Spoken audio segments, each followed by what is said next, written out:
ব্যারাকপুরে বিজেপির গোষ্ঠী দ্বন্দ্বের অভিযোগ। বিজেপির জেলা সভাপতি মনোজ বন্দ্যোপাধ্যায়ের গাড়ি ভাঙচুরের অভিযোগ। দলেরই কর্মীর বিরুদ্ধে অভিযোগ। ব্যারাকপুর পুরসভার ১ নম্বর ওয়ার্ডের মাধব নিবাস এলাকায় বাংলাদেশ ইস্যুতে প্রতিবাদ সভা চলছিল। সেই সভাতে বক্তব্য রেখে বের হচ্ছিলেন মনোজ বন্দ্যোপাধ্যায়। অভিযোগ, সেই সময় তার ওপর হামলা করে ব্যারাকপুর মণ্ডল ২ এর প্রাক্তন বিজেপি সভাপতি গৌতম মণ্ডল। মনোজ বন্দ্যোপাধ্যায়ের গাড়ি ভাঙচুরের অভিযোগ।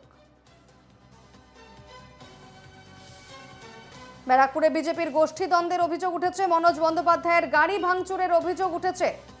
বিজেপির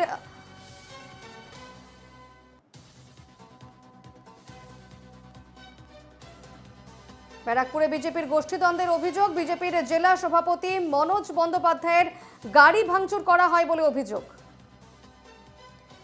এই মুহূর্তে আমার সঙ্গে সরাসরি রয়েছেন প্রতিনিধি দেবপ্রিয় সরকার। দেবপ্রিয়, ঠিক কি ঘটেছে ঘটনা, কিভাবে বিজেপির গোষ্ঠী দ্বন্দ্বের অভিযোগ উঠছে?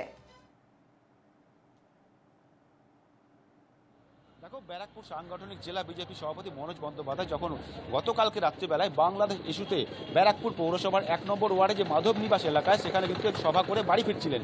গাড়ি করে বাড়ি ফেরার সময় সেই সময় কিন্তু একজন দুষ্কৃতী তাকে তার গাড়িতে লক্ষ্য করে হামলা চালায়। সে হচ্ছে ব্যারাকপুর মণ্ডল ২ বিজেপির প্রাক্তন সভাপতি গৌতম মণ্ডল। সে কিন্তু হামলা চালায়, তার গাড়ি ভাঙচুর করে, এমনটাই অভিযোগ। এই ঘটনাকে কেন্দ্র করে কিন্তু বিজেপি, যেহেতু গৌতম মণ্ডল বিজেপি এবং ব্যারাকপুর সাংগঠনিক জেলা বিজেপি সভাপতি মনোজ বন্দ্যোপাধ্যায়, এই হামলা ঘটনা স্বাভাবিকভাবে কিন্তু বিজেপির অন্তর্দ্বন্দ্বকে কিন্তু দায়ী করছে রাজনৈতিক মহল, এবং অন্যদিকে কিন্তু তৃণমূলের তরফ থেকেও কিন্তু বিজেপির এই গোষ্ঠী দ্বন্দ্বকে কিন্তু দায়ী করা হচ্ছে। এবং এই ঘটনাকে কেন্দ্র করে যে বিজেপির যে অন্তর্কলহ, তাতে কিন্তু তাদের যে সংগঠন, তাদের কিন্তু যথেষ্ট প্রভাব পড়বে, এমনটাই কিন্তু জানানো হচ্ছে রাজনৈতিক মহলের তরফ থেকে এবং তৃণমূলের তরফ থেকে। এবং এই বিষয়টা এখন কোন পর্যায়ে গড়ায় সেটা কিন্তু দেখার বিষয় রয়েছে। আপাতত ধন্যবাদ দেবপ্রিয়।